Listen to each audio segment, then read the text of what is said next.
I'm Peter Kilmarx, Deputy Director of the Fogarty International Center at the U.S. National Institutes of Health. I want to offer my sincere congratulations to CDC Zimbabwe for 20 years of productive collaboration improving the health of all Zimbabweans. I remember back in 2000 when I was working in Thailand. Mike St. Louis, my Atlanta-based supervisor, let me know that he was going off to Zimbabwe to be the first CDC country director in the LIFE initiative, which was leadership in investment for fighting an epidemic.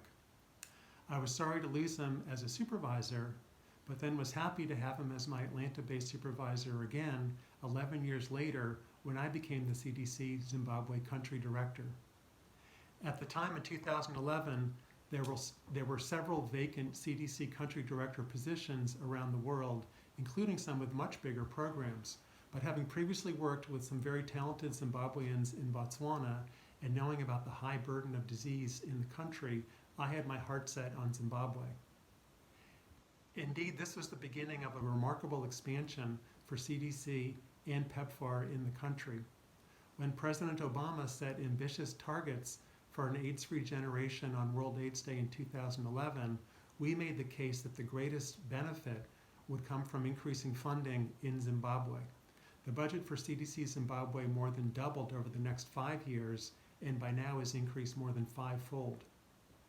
Our office was in the Nestle House on Samora Machel Avenue, across Harare Gardens from the old U.S. Embassy. We were able to significantly expand the CDC staffing and programs.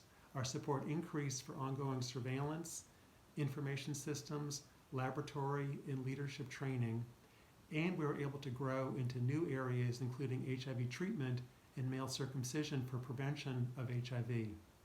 It was very gratifying to be part of a program that was initiating 10,000 Zimbabweans a month on antiretroviral treatment.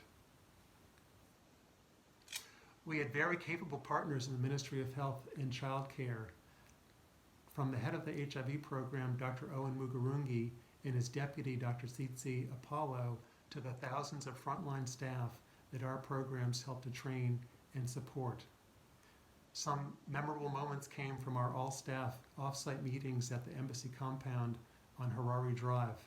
We had team-building activities, including a hilarious annual talent show, and together we articulated a shared vision of healthy Zimbabweans served by a robust, equitable health system with core values of respect, integrity, and innovation. I've been fortunate to have ongoing ties with CDC Zimbabwe and have been very impressed with the continued success and impact on the health of the people of Zimbabwe. For those of us who were lucky to serve in Zimbabwe, we learned a lot from our Zimbabwean colleagues and will treasure those relationships throughout our lives. I'm very grateful that my family and I were able to experience such a wonderful country, its culture, and its people. My deepest congratulations to all those who have contributed and continue to support CDC Zimbabwe, and my very best wishes for the decades to come.